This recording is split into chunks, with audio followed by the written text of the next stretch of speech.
ఉమ్మడి యూనివర్సిటీ మంచి భవిష్యత్తు కోసం తెలుగు విద్యార్థులు ఇష్టపడే యూనివర్సిటీ. ఈ రాజమౌళి గారు ఈ సినిమాల్లో 2 సినిమాల్లో యాక్ట్ చేశారు కదా సార్. మెయిన్గా ఒకటి స్టూడెంట్ నెంబర్ 1 సింహాద్రి. ఈ 2 సినిమాల తర్వాత మళ్ళీ నెక్స్ట్ ట్రావెల్ ఎందుకు అంటే మూడో సినిమా యాక్చువల్గా మన సై. ఓకే. ఆ సైకి ఆ తర్వాత భగవంతుడి దయ వల్ల వినాయక్ గారు రాజమౌళి గారు ఆ 2 సినిమాలు చేసేసరికి నేను అప్పుడు సినిమాలు రావడం స్టార్ట్ అయినాయి. బిజీగానే ఉన్నా, చేతిలో 2-3 సినిమాలు ఉండేవి. అప్పుడు దాంట్లో ఒక గేమ్ రగ్బీ ఆ గేమ్ బేస్డ్ కదా, అది ప్రాక్టీస్ కోసం అని అక్కడెక్కడో మన పోలీస్ గ్రౌండ్స్ దగ్గర చాలా దూరం అప్ప దాటి వెళ్ళాలి, ఒక 1 month వెళ్ళాల్సి ఉంటుంది. పిలిపించారు ఆయన తప్పేం లేదు.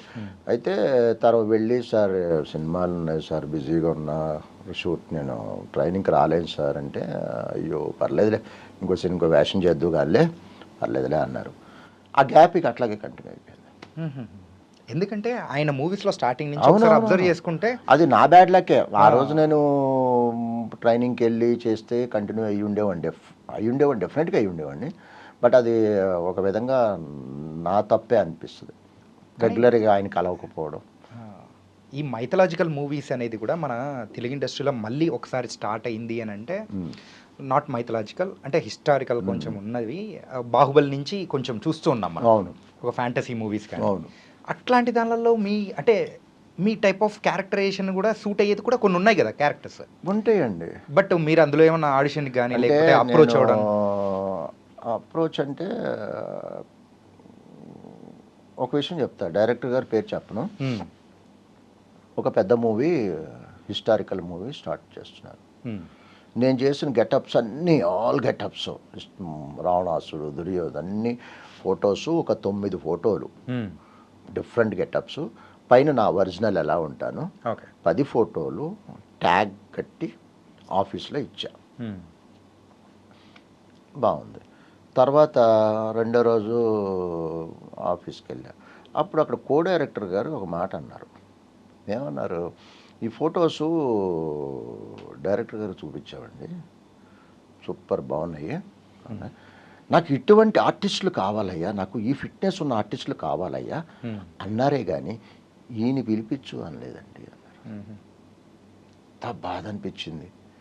ఇప్పుడు ఏదో డ్రాయింగ్ వేసిన బొమ్మలు, చందమామ బొమ్మరిల్లు అప్పుడు బొమ్మలు ఉండే కదా, ఏ బొమ్మలు వేసి ఈసారి ఇల్లు చూపిస్తే నాకు ఇటువంటి పర్సనాలిటీలు కావాలి పిలిపించండి అంటే దానికి ఒక అర్థం ఉంది. మనిషే ఇచ్చాడు కదా, అరే ఫస్ట్ ఇలాంటి పర్సనాలిటీ కావాలి, ముందు ఈయన పిలిపించండి అనాలిగా. అలా ఓకే. ఈ బాహుబలి సినిమాలో కూడా ఏంటంటే మనం రోజు నుంచి చూస్తూ ఉన్న సీరియల్స్లో యాక్ట్ చేసిన వాళ్ళు కానీ కొంతమంది సీనియర్స్ వాళ్ళందరూ కూడా కనిపించేటప్పటికి అందులో మీరు కూడా ఉంటారేమో ఒకటి అనుకున్నాము. చేయలేదండి, అది నా టైం బ్యాడ్ అయి ఉండొచ్చు, ఒకరిని దూషించాలి. సరే ఏది ఏమైనా కానీ ఒకటే అనుకుంటా, ఎవరినో ఎందుకు దూషించాలి, వాళ్ళ ప్రోడక్ట్ వాళ్ళు ఇష్టమైన వాళ్ళని పెట్టుకుంటారు, నన్ను పెట్టుకోవాలని రూల్ ఏమీ లేదు. నా టైం బాగోలేదు అనుకుంటానే కానీ చలో వచ్చిన రోజే వస్తుంది. ఓకే. అండ్ సార్ మీరు గుర్తింపు గురించి దాని గురించి ఒకసారి అన్నారు కదా సార్, ఏంటంటే ఆ క్యారెక్టరేషన్ పలానా క్యారెక్టరేషన్ నాకు అంటే ఇలాంటి వాడే కావాలి అని చెప్పేసి ప్రత్యేకంగా మిమ్మల్ని పిలిపించుకొని ఒక నాటకంలో అవకాశం ఇచ్చిన వ్యక్తి ఒకరున్నారు కదా, ధర్మవరపు సుబ్రహ్మణ్యం. ఓ ఆయన పర్టికులర్గా అంటే ఇది మీరు మెన్షన్ చేశారు కాబట్టి దానికి కనెక్షన్ అక్కడ ఉంది. కొంతమంది ఉంటారండి, కొంతమంది బాగా మంచి క్వశ్చన్, మంచి రిలేటెడ్ లింక్ ఉన్న క్వశ్చన్ వేసావు బాబు నువ్వు. చూసి కూడా ఇన్ని పిలిపించడం వల్ల కొంతమంది ఎట్లుంటారు, నాకు వాడే కావాలంట. అది ధర్మవరం సుబ్రహ్మణ్యం గారు. ఇక్కడ ఒక్క 2 నిమిషాలు వెనక్కి ఫ్లాష్ బ్యాక్ వెళ్తాను. అప్పుడు నేను చెప్పే కదా, నేను ఇండస్ట్రీలో ఆర్టిస్ట్ కానప్పుడు వేషాలు 2 వేషాలు అనుకోకుండా వచ్చినాయి అని చెప్పాను కదా, ఇందాక చెప్పడం మర్చిపోయా. అదే టైంలో దానికి ఏదో సందర్భంలో ధర్మవరం సుబ్రహ్మణ్యాన్ని కలవడం జరిగింది. ఆయన ఒక వేషం చెప్పారు. ఆ వేషం ఏంటి అంటే ఆనందో బ్రహ్మ. అప్పట్లో పెద్ద కామెడీ సీరియల్, పెద్ద హిట్ సీరియల్, అది పిచ్చెక్కిపోయే జనాలు ఆ టైంకి అక్కడ కూర్చునేవారు. టీవీ దానికి చిన్న వేషం ఇచ్చారు దాంట్లో నాకు. ఆయన కాంబినేషను కృష్ణమోహన్ అని ఆర్టిస్ట్ ఇప్పుడు చేస్తున్నారు, ఆయన ముగ్గురు కాంబినేషన్. నేను టీవీలో చిన్న స్క్రీన్ మీద మొట్టమొదటిగా చూసుకున్న అవకాశం ఇచ్చి చూసుకున్న ధర్మవరపు సుబ్రహ్మణ్యం గారు. అది డీడీలో వచ్చింది కదా సార్? డీడీలో వచ్చింది.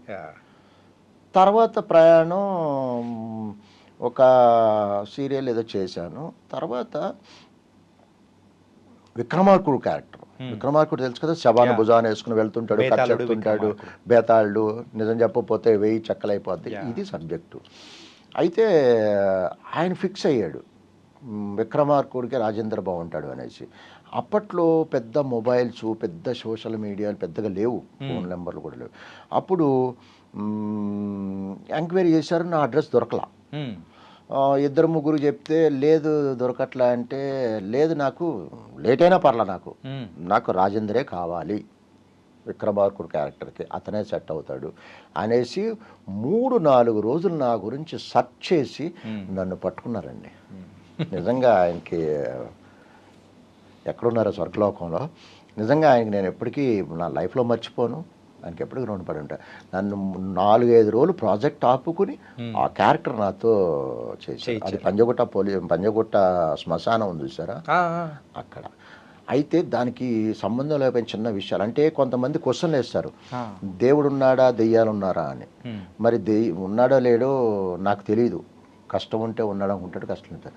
అలాగే దెయ్యాలు కూడా నేను పెద్దగా నమ్మను. కానీ ఒక చిన్న ఇన్సిడెంట్ చెప్తా. అక్కడ పంజగుట్ట శ్మశానంలో ఈవినింగ్ 6కు మొదలెట్టి తెల్లారి 6 వరకు నైట్ అంతా షూటింగ్ చేసాం. అక్కడక్కడ డెడ్ బాడీస్ కాలుతున్నాయి.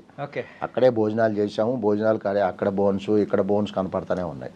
చేసాం షూటింగ్, శవాన్ని వేసుకున్నా చేసా తెల్లవార్లు వాడిని మోసా బక్కొండ. ఇంటికి వెళ్ళానండి. తెల్లారి వెళ్ళి ఫ్రెష్ అయ్యి స్నానం చేసి ఇంట్లో మా మిస్సెస్ వాళ్ళు ఊరు వెళ్ళారు, ఒక్కడనే ఉన్నా. Penthouse. అరౌండ్ 10 o'clockకి బ్రేక్ఫాస్ట్ చేసి 10:30, 11 o'clockకి నాకు తెలియకుండా నిదట్లోకి వెళ్ళిపోయా. అలిచిపోయే కదా నైటు, ఈ శవాన్ని మోసి, మనిషిని మోసి, ఆర్టిస్ట్ని మోసి. అయితే అరౌండ్ 10:30, 11 o'clock అనుకుంటే నాకు తెలియకుండా నిదట్లోకి వెళ్ళిపోయా. తలుపులన్నీ తీసే ఉన్నాయి, ఇంట్లో ఎవరు లేరు.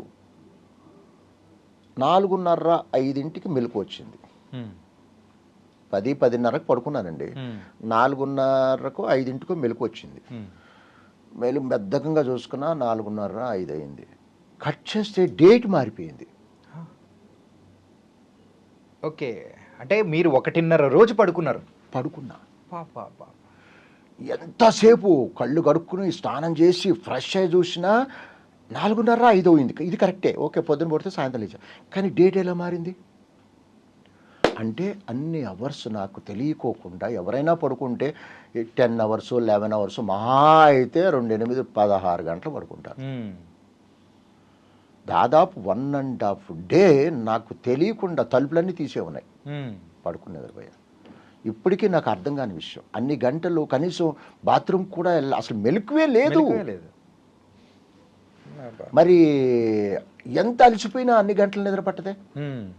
అది ఇప్పటికీ దాదాపు 20 ఏళ్ళు అయిపోయింది, ఇప్పటికీ నాకు అర్థం కాని విషయం. అది ఒక మిస్టరీ అలాంటిది. 1.5 day పడుకున్నాం. ఎప్పుడు సార్ ఇది? అప్రాక్సిమేట్ ఏ ఇయర్ ఇది? 2004 అనుకుంటండి. 2004 అంటే దాదాపు 2005 20 years 2005 అనుకుంటా, ఐ థింక్. సార్